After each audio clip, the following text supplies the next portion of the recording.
Hey everyone, Ronan here, and welcome back to the channel. We got a lot to cover today, but before we do that, I gotta give a special shout out to Steven Foot. Thank you very much for the support, and sorry if I butchered your name. But also guys, analytics are very important, and please take a look at these right here, because the month of March was the best month that I've ever had on YouTube, which is surprising, and I gotta thank you guys for that. The continued support that you guys are showing is just a testament that the channel is going in the right direction. So, thank you very much, and also take a look at the unsubscribed versus subscribed. And don't forget to drop a like and a comment to help fuel the algorithm. And if you're new here, please don't forget to hit the subscribe and notification button so that way you'll never miss an upload. And also, if you guys want to continue to support the channel even further, please consider becoming a patron or a YouTube channel member. You guys get exclusive access to early access to all my videos and also exclusive content that I only put on those platforms on select tiers, of course. But with all that being said, let's get into what if Jessi and James challenge the Sinnoh League Part 5.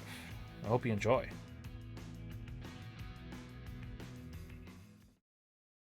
We begin today's episode exactly where we left off in the last one, as James is looking to the north of the city, only to see a giant cloud of smoke as an explosion rocks the surrounding land. The would-be contest goer finds himself in a state of confusion, as the events of what just happened with Jessabel inside, and now this happening outside, James doesn't know which direction that he needs to go. But unfortunately, that's going to be decided for him in this very instance, as because the explosion has caused a state of panic throughout the entire city, the contest hall begins to empty as everybody that was in attendance in the competition and to watch the contest has completely decided to empty out of the contest hall. James's once stealthy getaway is now public knowledge as everybody is panicking, exiting from the contest hall, trying to figure out exactly what is going on and to get a safe distance away from whatever that was that just rocked the entire city. This snaps James out of his confusion as he knows that whatever had happened was at the base that Jessi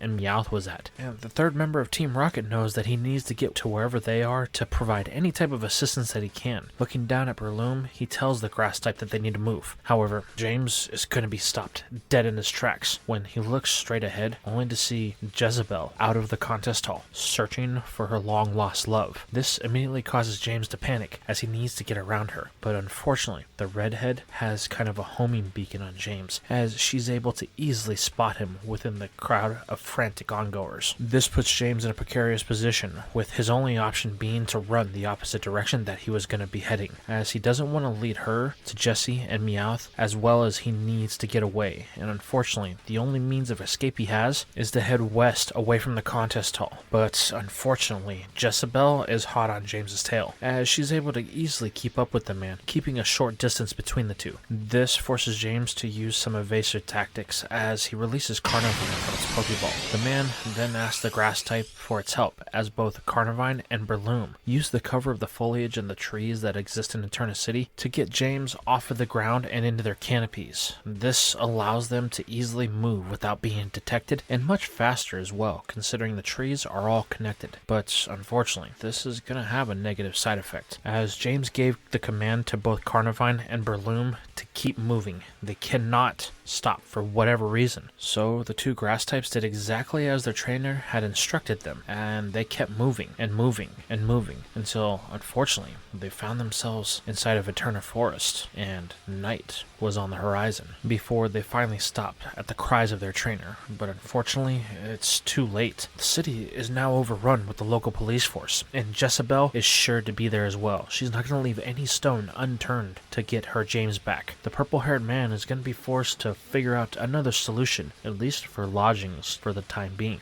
However, luckily or unluck, depending on how you look at it, James just so happens to be in front of an old mansion that just so happens to be sitting in the middle of Eterna Forest that is covered by foliage. It's the perfect place to hide out, at least for one night. But unfortunately, both Carnivine and Berloom are reluctant to follow James inside, as the purple-haired man tells them that they need to go. But the two grass types get an eerie feeling about this, and they're a bit uncomfortable. James tells them both that he understands their feelings, but unfortunately, they don't have any choice. They need to get away. If Jessabel catches them, then there's no telling what kind of tortures she will put them through. So it's best they hide out in the place that they at least know that it may not be an enemy. Reluctantly, both of the grass types follow their trainer inside, as from up in a second-story window, a lone onlooker watches James, excited to meet somebody to to finally come into its humble abode. Back over in Eterna City, the place is crawling with the 5-0. Jessi and Meowth managed to make it out of their building. What had happened while they were in there, well, that was something that was their doing by turning on the console. They set off a timer that they didn't realize was counting down, and in doing so, it triggered the self-destruct sequence of the base. Luckily, while Jessi was fuming over the fact that Butch and Cassidy had some sort of contact with these mystery people that they're after, Meowth's hearing was able to catch on to something counting down, and the feline instantly knew what it was. Before anything could happen, he got both him and Jessi out of there, right as the building decided to implode on itself before letting off a loud explosion, almost as if they didn't want anybody to know what was going on inside of this base. As Jessi and Meowth exited, they just looked at the crumbling structure, knowing that they needed to get back to the Pokemon Center without drawing any attention to themselves. But unfortunately, that was going to be easier said than done, as both of them are covered in dust and soot from the explosion, so it's going to be rather obvious. Luckily though, they were able to get back rather quick, as Meowth had a brilliant idea. Jessi faked that it was her Pokemon and it was injured because they were close to the building as it decided to start to crumble. So she was able to bypass most of the police and get to the Pokemon Center relatively unimpeded. This puts us in the current time with Jessi and Meowth in their room as they're beginning to clean up and get rid of the smell of gunpowder and dust that permeates throughout their entire being. As Jessi steps out of the shower, Meowth just so happens to be finishing up cleaning its coat before they both turn to look at each other and let out a sigh of relief. It's been one heck of a day, Meowth says, to which Jessi concurs. The girl is so shooken up after what had happened, they're not really sure on how to proceed, but luckily they just gotta wait for James to come back, and then they'll decide on where to go further. The contest was the perfect cover, but we didn't take into account that this place could have been empty or booby-trapped. Jessi says, we're gonna have to be more careful going forward, to which Meowth concurs, as he feels a little bit guilty because he's usually on top of things like this. But there's one thing that bugs the Scratch Cat. Why exactly was their base completely empty? Where did the strange nerds go? However, the Scratch Cat is going to have to table this discussion for now, as Jessi's beginning to demand that Meowth call James to try and get a hold of him. She understands that the contest was interrupted, but the purple-haired man doesn't have any reason to sulk over this. But unfortunately, when Meowth tries to contact him, it just goes dead, like there's something interfering with their ability to make a call to the man. Meanwhile, outside of the center, Jessabel is frantically searching the city, trying to find her betrothed, but unfortunately, with all of the people of Eterna still outside of their houses and the cops questioning anybody that they come across, she's not really able to make any real progress, and she's going to be forced to kind of take this slow before she makes a mistake and lets anybody know that she's here in the city. She'd rather that James's friends are unaware that she has made it this far. So, as the Red Harlot continues her search, we move over to James, who has now made himself very, very uncomfortable inside of the drafty,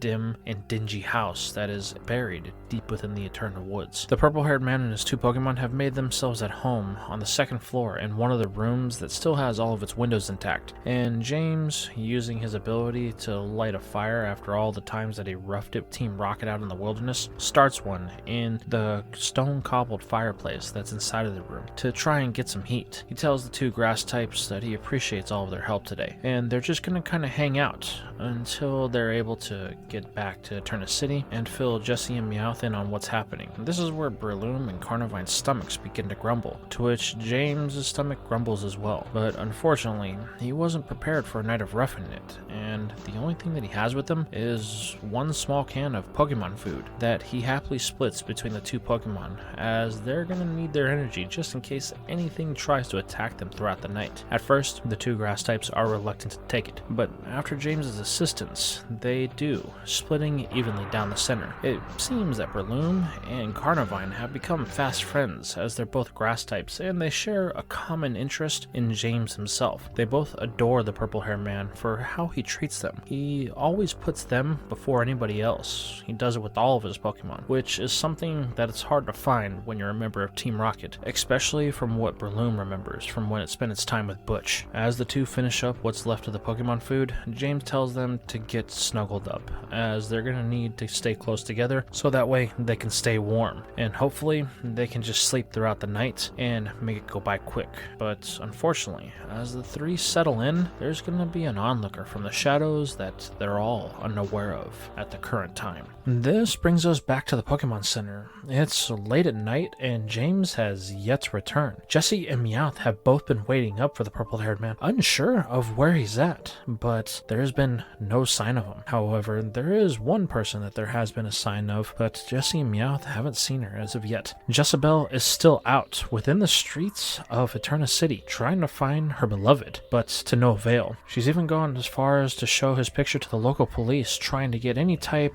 of clue to where the boy may have gone, but nothing. No one has seen any hide nor hair of the purple-haired man. That is, until she comes across the man known as Mr. Contesta, as he's been trying to round up all the participants from the contest to assure them that they're gonna be able to redo the contest in a couple of days' time and they won't have to wait the 3 weeks that it takes for them to actually start a new one. As Jessabel shows James's picture around the crowd, Mr. Contesta catches a glimpse of it, causing the man to stop Jessabel, stating that he did see James. As a matter of fact, he had abandoned his post in the contest, but when everybody started to run outside, the president of the contest hall had seen him. He was doing very well inside of the entire event, and he was even holding the attention of the entire crowd. This put him in a very advantageous position. He was the odds-on favorite to win, but then he just disappeared. However, when they were all outside, he saw them heading west towards the edge of town. He's not sure what James was doing, but it looked like he was in a panic. He was definitely trying to get away from something, but that's all he really knows. Jessabel puts on her best thank you face as she nods, bowing to the contest master, thanking him for the information that he gave her before she takes off in the dead of night, looking for her James now that she has a general direction to head in. He's got to be within the city limits. There's no way James actually went out into the forest at the dead of night. After all, the man she remembers was simply a scared little boy.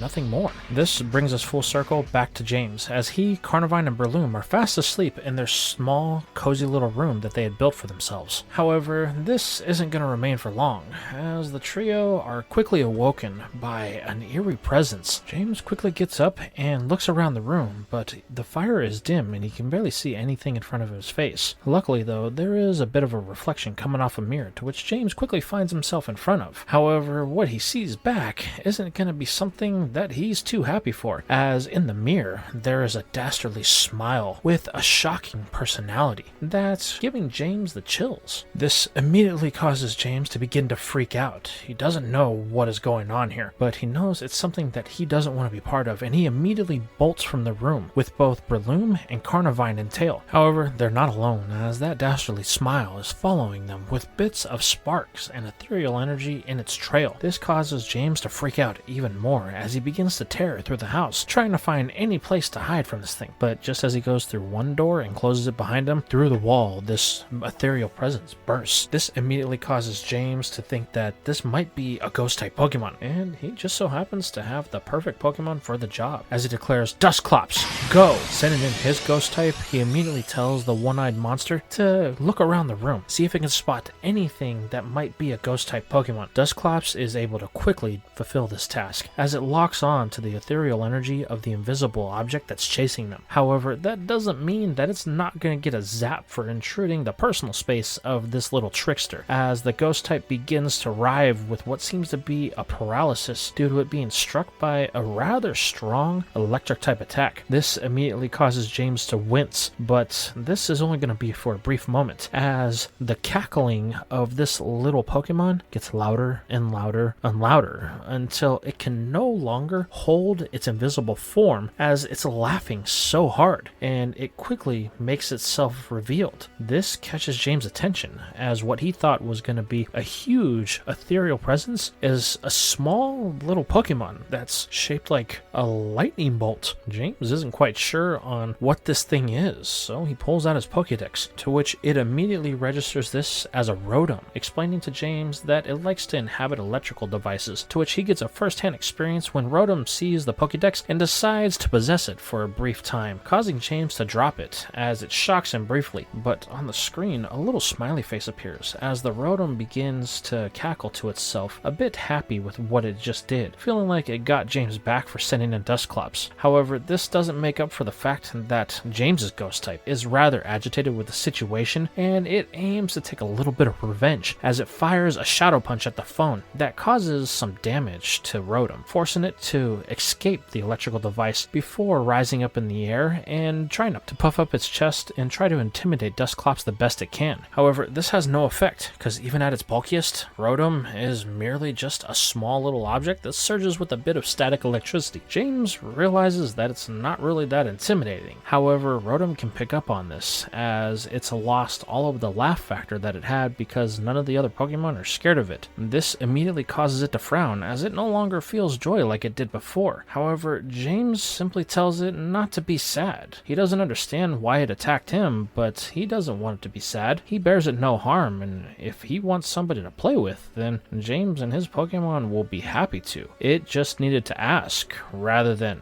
trick them, to which this a bit surprises Rotom, as every time somebody's entered the house, they've never wanted to engage with the Ghost Electrotype. They've always just ran in fear whenever it tried to do anything with them. But for some reason, James seems to be different, and the Electric Ghost type is taking a liking to this. So what follows is a very long entire night of James playing with Rotom, as Carnivine and Breloom both try to keep Dusclops occupied, as it's still not too happy with what Rotom had done to it. However, the night begins to proceed very quickly, and this leads to everybody getting hungry, as they haven't had a chance to really rest or anything. But this gets Rotom to want to show its friends something, as it begins to lead them down into a basement that appears to be a well-stocked pantry of sorts. And it's not like the food is old, it's all relatively new, like someone was storing it here. James asks Rotom whose it belongs to, but the ghost type doesn't know. It's a shadowy figure that comes and goes before Rotom can engage with it, and they always use the cellar doors from what James can gather based on Rotom pointing. Well, the purple-haired man doesn't know who that person is, but he's thankful for their gift, and he's gonna leave them a note apologizing for eating some of their food, but he's gonna make sure to pay them back one day, as him and the rest of his Pokemon begin to scarf down on a meal that they haven't had this good in a long while. This leads us to the next day, as Jessi and Meowth have finally awoken, as they were forced to fall asleep because they couldn't keep their eyes open waiting on James. But unfortunately, the purple-haired man hasn't returned, and this is a bit of a cause of concern, thinking that maybe James had been captured by the enemy, and the only reason Jessi and Meowth were able to get into that building in the first place is because it was set as a booby trap to get them to be eliminated from the picture while they interrogated James, and the only thing that the two can imagine is James being put through any kind of torture to get him to talk about Team Rocket. However, Meowth reminds Jessi that James may be an idiot, but he is strong-willed. He will not give up the secrets of Team Rocket that easily. She has to have a little bit more faith in him. The redhead reluctantly relents, as she knows that Meowth is right. Wherever James is, he's not going to talk. However, they're going to have to come up with a strategy to try and figure out exactly where he was taken. After all, they cannot leave James and abandon him. They refuse to do that. These three have been together for the longest time, and it's not like they're going to have the same options that they had in Hoenn. They bow to no one besides Giovanni, so they're going to make sure that they stick together. And they know exactly where they're going to have to strike, as according to the data that they were able to gather, the next stop was indeed that place that they were talking about, the Valley of the Windworks. But before they head out, they're going to have another thing that Jessi's going to have to address. Her rematch with the Grass-type gym leader, Gardenia. While Jessi and Meow spent most of the last week preparing to investigate that base so that way they can get the information on it, it's not like Jessi completely neglected what she was going to do with their Pokemon. As a matter of fact, she thinks she may have a strategy, but she hasn't had a chance to fully develop it yet. So it's going to require a day or two to fine-tune everything, as she thinks she may have the final option that she needs to put the nail in the coffin and secure the badge of that smug girl Gardenia. However, Meowth reminds Jessi that she better be quick, because the longer they wait to leave to head to the Valley of the Windworks, the longer it's going to take for them to catch up to James, and by the time they get there, this secret organization may already be gone. And Jessi agrees with this, and she tells Meowth that she's going to be quick.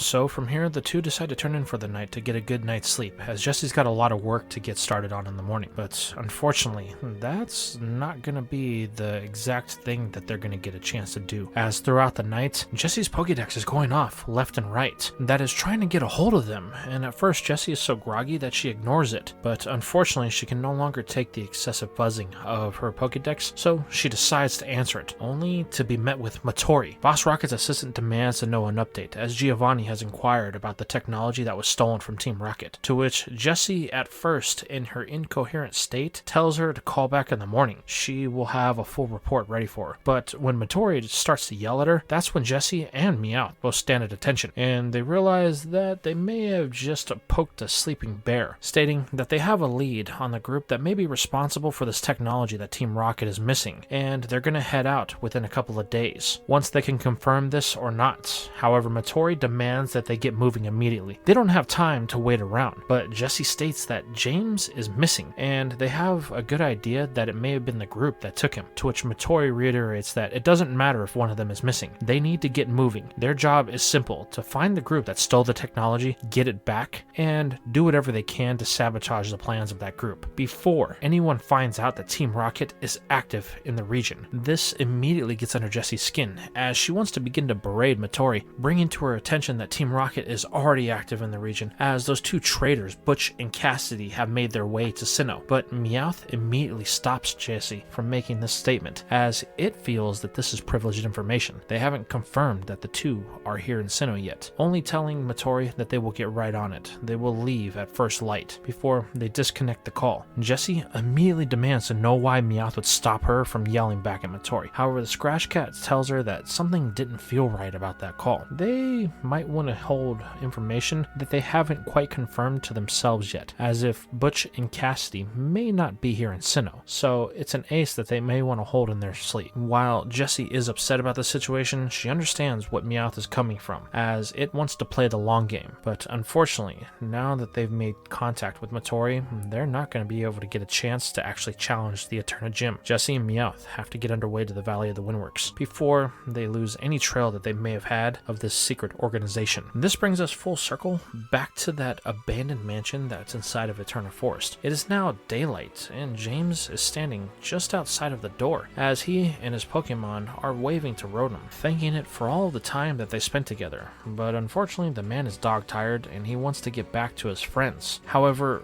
as James turns to leave, Rotom doesn't want him to go, and the little electric ghost type decides that it's going to follow him, to which James is surprised about this. He wants to know if Rotom would like to come with it, to which it happily zip and zaps around, signaling that it had so much fun with its new friends that he would like to join James on his adventure. So the purple-haired man decides to pull out a Pokeball and present it to Rotom, to which the ghost type happily possesses, confirming James's first capture in the Sinnoh region. However, that's not all. This causes James to have a moment of clairvoyance as he turns to look down on Eterna City. He has a realization: there's a very good chance that Jessabel is still down there. And not only that, but Jessi and Meowth could have been hurt in that explosion, and he could be the only operative that's left. Or worse, maybe they have been captured by them. The man doesn't know, but the one thing that he does know is there are other contests within the region, and there's a chance that he may need to seek out some information somewhere else. So reluctantly, he doesn't choose to go back inside of Eterna City, rather turning